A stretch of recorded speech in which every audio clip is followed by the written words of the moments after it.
It is Saturday, April 30th, 2022. Welcome to the last day of Veda.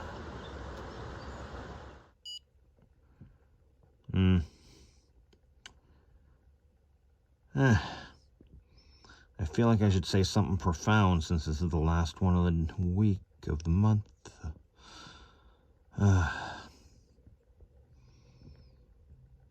Could be worse. So, here we are on the last day of Autism Acceptance Month, though hopefully not the last day of autism acceptance. Remember, Rush Limbaugh said people with autism have something wrong with them, and then he died. So, you've been warned. Yeah, as always with a month like this, with a vlog every day month, there are plenty of things I now think I should have discussed, and of course plenty of tasks that I wish I would have done. A lot of it, sometimes I just don't think of them. Sometimes the opportunity didn't exist yet. Still, I really do need to clean under my stove. It should have been a task. Sometimes it's just too exhausting, I don't know. I should probably still try to nudge myself just out of my comfort zone to do a task every day. And, actually, I still haven't finished this book, although the day's not over yet, so we'll see.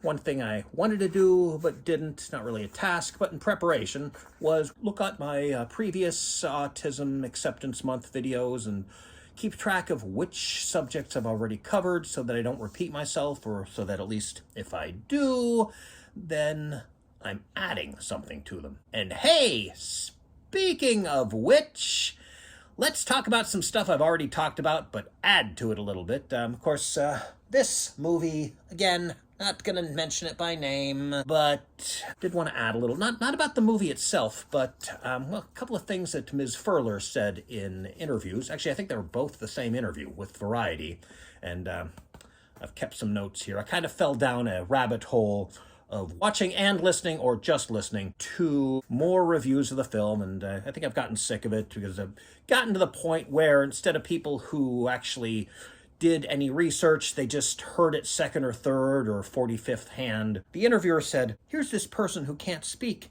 she might as well be like an inanimate object, like a wig, except there's so much going on in there. And her response was, but I love it. That's what movies and music are for. Why didn't she respond, crikey, I agree with most of the offensive stuff you said, but not about being inanimate. She's not inanimate. She moves. How can something that moves be inanimate? And that's fair dinkum. Broad and offensive enough for you?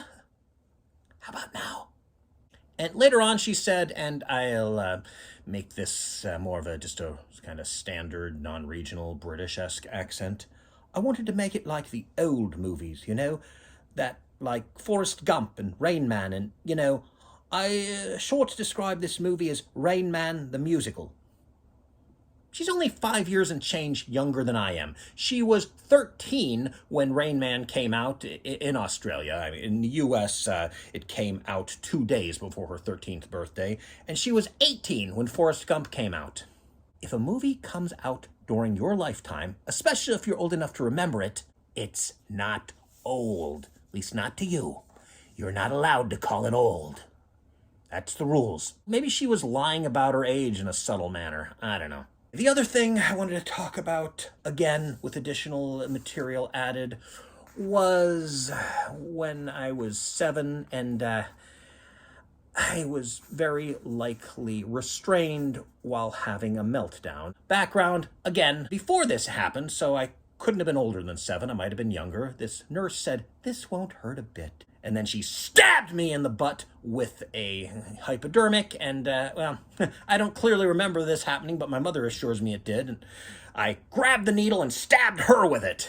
And, I still maintain she deserves it. She told me it wouldn't hurt. She figured by the time I realized she was lying, it would be too late. Well, if I may quote from J.M. Barrie here, every child is affected thus the first time he is treated unfairly. All he thinks he has a right to when he comes to you to be yours is fairness. After you have been unfair to him, he will never afterwards be quite the same boy. No one ever gets over the first unfairness. So then later on, when I smashed, well, I forget which finger it was. It was one of these two fingers. Hey, you cut me off in traffic. Now you have to marry me. And it had to be lanced. And I don't know if I'd had any kind of past with that doctor, but he was working with Nurse Ass Stabber. So maybe that was enough for me to not trust him. Certainly he didn't have the best bedside manner. And, well, I wasn't prone to throwing fits. So what happened was probably a meltdown. Well, I mean, we'll never know with absolute certainty. And he said, we'll have to get the straitjacket. Or maybe we'll have to get a straitjacket. I seem to remember it as being the straitjacket, but, you know, I was 7, and now I'm ever so much more than 7. It seems to me he said it not necessarily casually, but in such a way that implied that this was not the first time he had done this. Maybe even that this was not something unusual for him. And, of course, it does seem a little odd in retrospect that the medical center would even have an easily accessible child-sized straitjacket. And I have to wonder how many other children he used that on. And also how many of them were not just brats having a tantrum, but autistic children having a meltdown. Bank task from Thursday, April 28th. Mow my lawn. Thanks for joining me. Hope you enjoyed this month. And I would have liked to have done this with a sunrise, but I got up too late. Stupid daylight savings time.